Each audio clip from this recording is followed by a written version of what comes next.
உண்மையில நீங்க எல்லாம் யாரு? பரிஷ்தாக்கள் தான். அப்ப ஏன் இந்த ஸ்தூல சரீரத்துல இருக்கீங்க?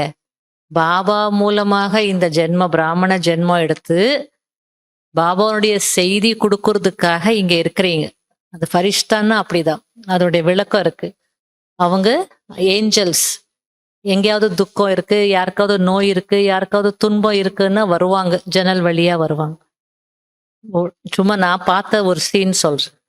அதாவது ஒரு குழந்தைக்கு ரொம்ப நோய் இருக்கு. அப்பா, அம்மா அந்த ஸ்டெப் மதர் ஆகையில எதுவும் கண்டுக்கிறது இல்ல. அப்பாவும் கண்டுக்கிறது இல்ல. நோயில கஷ்டப்பட்டுட்டே இருக்கு இந்த குழந்தை. அப்ப ஜன்னல் வழியா வரும்.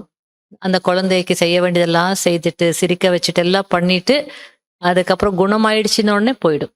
எங்க, எங்க, எங்கன்னு தேடுறாங்க. பற்று இல்ல. போயிடும். இல்லையா? அதுபோல ஃபரிஷ்தாக்கள் அப்படின்னால, செய்தி குடுக்குறதுக்காக. செய்தி குடுத்தோமா, நான் தான் குடுத்தேன். நான் தான் இவங்கள பக்கா ஆக்குனேன். இல்லையா? இவங்க என்கிட்ட தான் பேசணும். அப்படியெல்லாம் இல்ல. போயிட்டே இருப்பாங்க. ஃபரிஷ்தா என்றாலே தேகத்தில் இருந்தாலும், தேகத்திலிருந்து விடுபட்டு இருக்கக்கூடியவங்க. அப்படி பாபா இருந்து காட்டினார். எக்ஸாம்பிள். அதனால நீங்க பார்த்திருக்கீங்க, அனுபவம் செய்திருக்கீங்க. அதுபோல இப்ப நீங்களும் செய்யணும்.